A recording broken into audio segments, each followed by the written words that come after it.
Aloha and welcome. In this lesson, we're going to be discussing code blocks and indentation. It's not one of the most interesting subjects, but it's something that we have to cover, and it's best if we get right into that. So a code block is defined as simply a series of statements that are grouped together. They usually have a certain purpose, and they are following a statement that ends in a colon. And these code blocks are always indented, and they're indented with the same number of spaces. Now, about those spaces, I've told you in the past, you should indent a number of spaces. 4 is the magic number that I've always heard. And or you can also, in lieu of the 4 spaces, you can use a tab, because most editors like VS Code assign a tab to equal 4, sometimes 3 spaces. So I've always used a tab. It's just convenient for me. Often when you're using something like VS Code or some of your other editors out there, they will actually space over appropriately when you hit enter on a line. So if it sees that colon, it knows that we're going to need to indent. So it's going to indent over 4 characters for you. So that's nice of it. So the indentation, though, it has to be consistent within the same code block. That being said, you'll always want to use the same number of spaces for indenting code blocks. Like so, you start out with your first code, as you're running through your code, there's 0 indentation. When you hit your first code block, you should go over 4 spaces. Let's say you have an if statement. So you say if something is less than whatever colon, then you indent over 4 spaces. Indenting over that 4 spaces, you could do it 3, you could do it 2, it's not going to complain. But if you're doing more than one line there, they all have to be the same number of spaces, or else it's going to flag an error. So please do stay consistent when you're doing that. Also, it's important to use indentation because it makes your code so much more readable than it would be otherwise. And you also want consistency, because if you got consistency, you're always using the same number of spaces in all of your code blocks. It's just going to make it a lot more readable.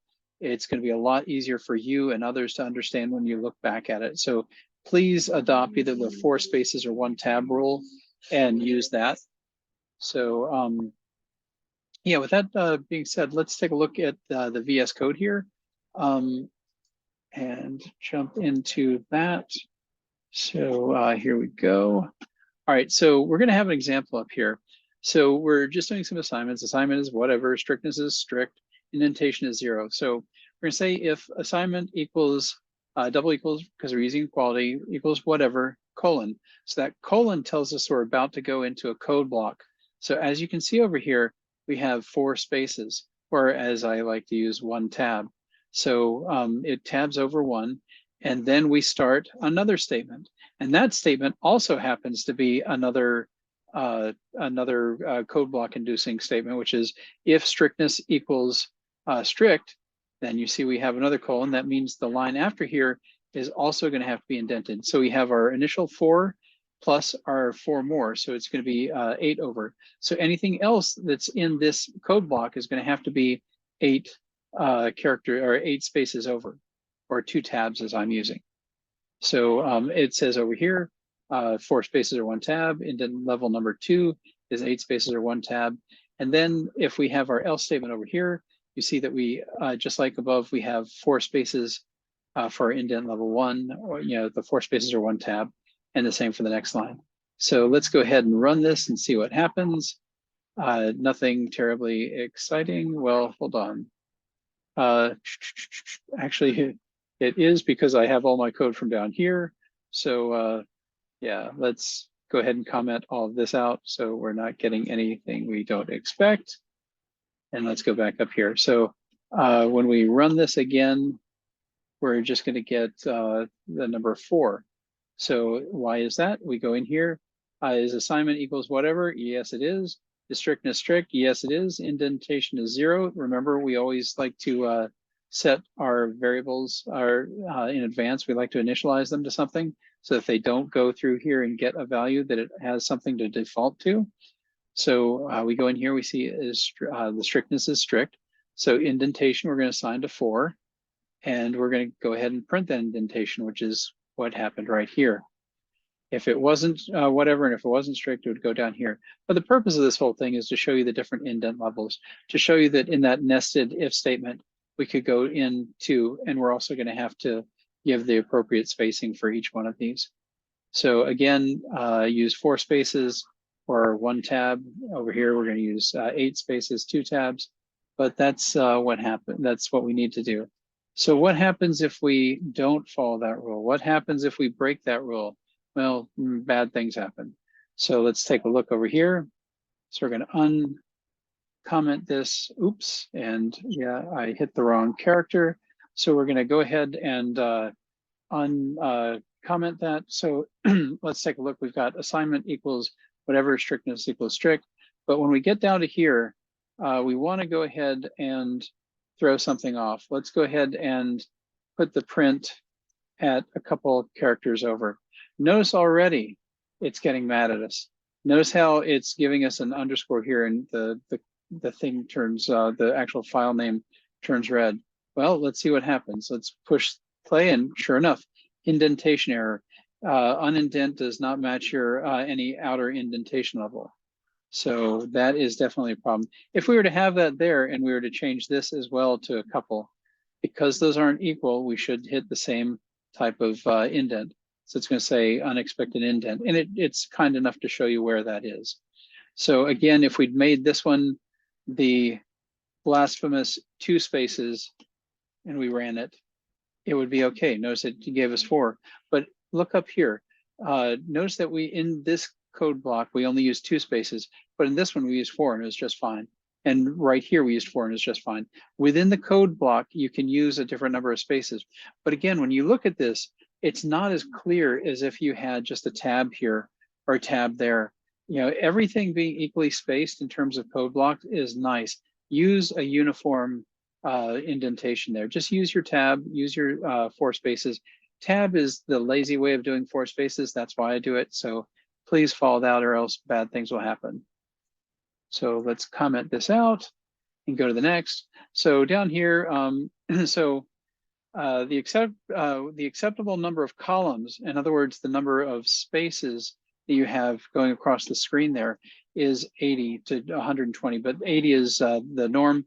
Common sense is going to tell you that if you're having to scroll over all the way, like if you were typing way off the line, it's going to be really inconvenient to use that scroll bar just to look over at what the end of your code is. So try to keep it all in 80. If you need to break into another line, that's fine. Go ahead and do it. So this is some interesting stuff, and I want to show you.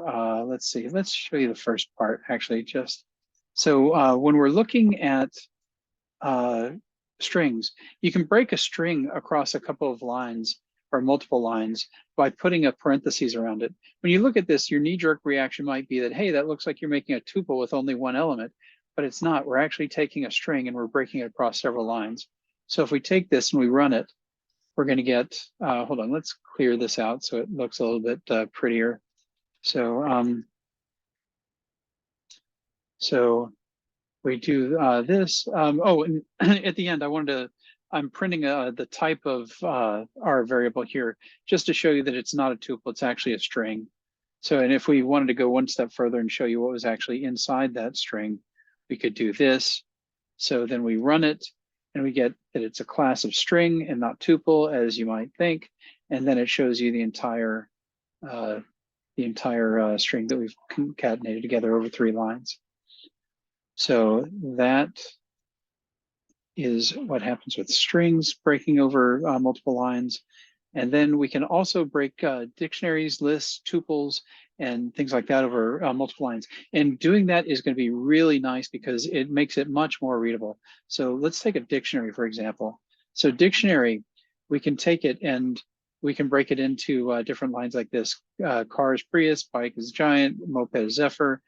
So if you were to have this all in 1 line, you could easily do it on 1 line, but it's going to be harder to read too.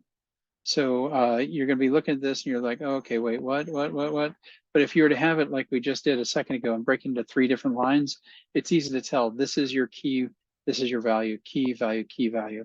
And it's perfectly legal to do this. So if you were to run this and then print it, you'll see that it all prints out just fine. It's nice legal syntax. It just helps you make it more readable and make it easier for you to understand later when you're looking at it or somebody else is looking at it or when you're debugging it. And the same goes for tuples as well, or lists, sorry. So we've got a list here. We're going to break that across multiple lines.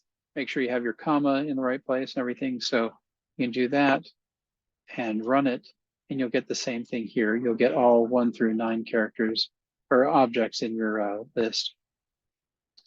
So we take that, we comment that out, and the last thing we're going to show you is the tuple. And as you should expect, tuple is the same thing, the same result. We can take something, we can break it across. We can even do it, if we wanted to do it something like this, make it very explicit and take up lots of space. We can do that as well. I don't know if that's necessarily a good idea if you're doing multiple things, but if it's complicated, sure, go break it up across lines. Now we'll take this and we'll run it. And sure enough, we get our tuple of in all the elements 1 through 8. So this is our lesson for today. We wanted to cover the idea of our indentation and what code blocks are and how indentation works within there. And we also want to talk about when we have to break things across lines and how we do that. So I hope you've learned a lot in this lesson. We'll see you in the next lesson.